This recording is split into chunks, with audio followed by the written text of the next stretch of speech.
Você acha que sabe quem você é? Acredita que suas decisões são suas e que seus valores são nobres e que sua moral é sólida?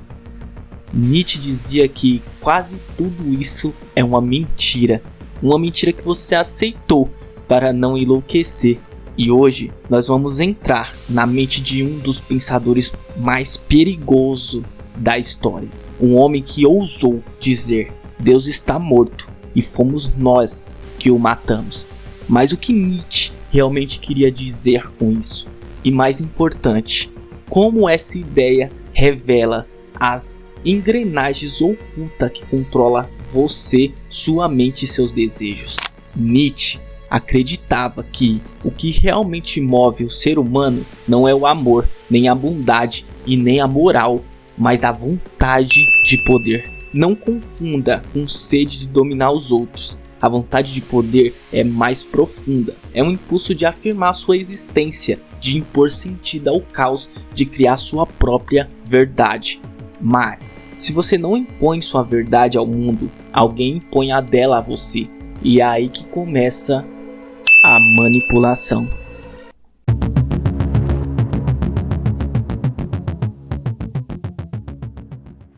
Desde cedo você foi ensinado a se calar, obedecer e seguir regras. Isso foi vendido como virtude, mas Nietzsche perguntaria: isso é virtude ou é domesticação? Nietzsche supera dois tipos de moral: a moral dos senhores e a moral dos escravos. A moral dos senhores é ativa, criativa. Ela diz: isso é bom porque eu escolhi assim. A moral dos escravos é reativa.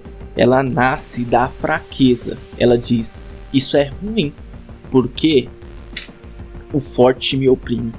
Por medo do forte, o fraco cria uma moral invertida. Transforma a obediência em virtude, fraqueza em humildade, submissão em pureza. Isso é manipulação no nível mais profundo. Transformar a impotência em ideal. Nietzsche não odiava os fracos, mas ele odiava o sistema que transforma a fraqueza em dogma moral e depois força todos a se ajoelharem diante dele. Você acredita na verdade? Nietzsche chamaria isso de ingenuidade. Para ele não existem verdades absolutas, só interpretações. A ciência, a religião, a moral, todas são narrativas úteis criadas por humanos que queriam controlar o caos. Nietzsche disse, a convicção são inimigas mais perigosas da verdade de que as mentiras. Parece contraditório, mas faz sentido. A mentira você questiona, a convicção você obedece. Quem controla a narrativa controla a sua percepção do que é real. E quem controla a percepção controla você. Nietzsche passou a vida convivendo com dores físicas. Isso fez ele entender algo profundo. O ser humano precisa dar um sentido ao sofrimento. Religiões dizem que você sofre porque é pecador. Sistema político dizem que você sofre por culpa do outro. A cultura diz que você sofre porque ainda não é bom bastante. Sabe o que Nietzsche concluiu? O homem, em sua essência, prefere querer o nada do que não querer absolutamente nada. Você entendeu? Ou seja, é melhor sofrer por um sentido qualquer do que aceitar o vazio. E é aí que as intuições entram. Elas oferecem sentidos prontos. E você, desesperado para não sofrer à toa, compra esse sentido, mesmo que isso custe sua liberdade. Aí Nietzsche propõe a ideia do Übermensch, além do homem ou super-homem. Mas não confunda com um herói, tá bom? Não confunda. O super-homem é alguém que cria seus próprios valores, que mata os ídolos que não precisam de dogmas para viver. Parece bonito, mas é perigoso, porque pensar por si mesmo significa ser odiado, ser incompreendido, ser excluído. A sociedade não quer indivíduos livres, quer peças úteis e imprevisíveis. Nietzsche entendia isso e por isso foi marginalizado. taxado de louco, esquecido por anos, mas ele sabia que a liberdade mental tem um preço alto. Nietzsche não oferece respostas fáceis, ele joga luz no canto escuro da mente humana. Ele nos faz a pergunta: quem moldou meus valores? Por que eu acredito no que acredito? Será que minha moral é minha ou foi implantada? O que ele oferece não é conforto, é confronto. Ele não queria seguidores, queria pensadores livres.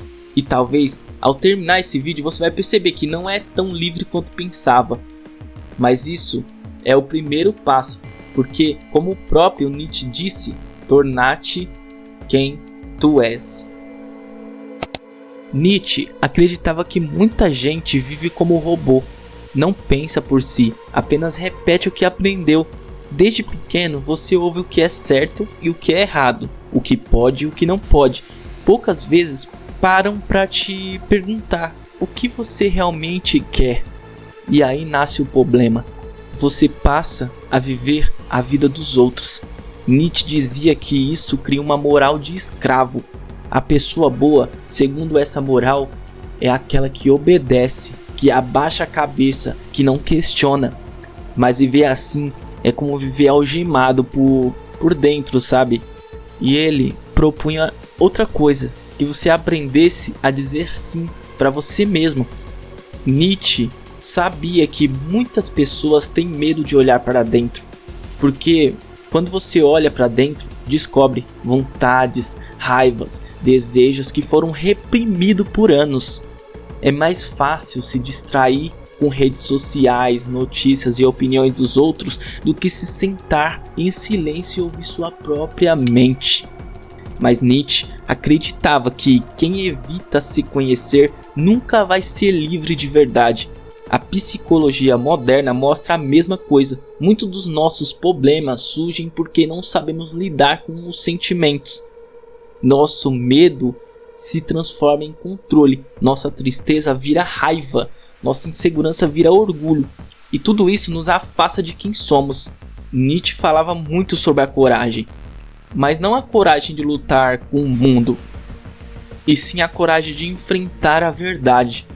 A verdade de que a vida é dura, cheia de dor, de perdas, de angústias, mas que ainda assim você pode olhar para tudo isso e dizer: sim, eu aceito, eu vou viver mesmo assim. Essa ideia ficou conhecida como o amor fati, o amor ao destino. Aceitar o que vem e transformar a dor em força. Nietzsche acreditava que quem faz isso se torna mais forte, mais criativo, mais dono de si. No fim das contas, o que Nietzsche queria era te dar um choque de realidade. Ele não era um filósofo para te agradar, era um filósofo para te despertar. Talvez você discorde de muitas coisas que ele disse, mas se você sair desse vídeo pensando um pouco diferente, questionando o que antes aceitava cegamente, então a missão dele está cumprida. Porque, como ele mesmo disse, não existem fatos, apenas interpretações. E até o próximo vídeo. Fui.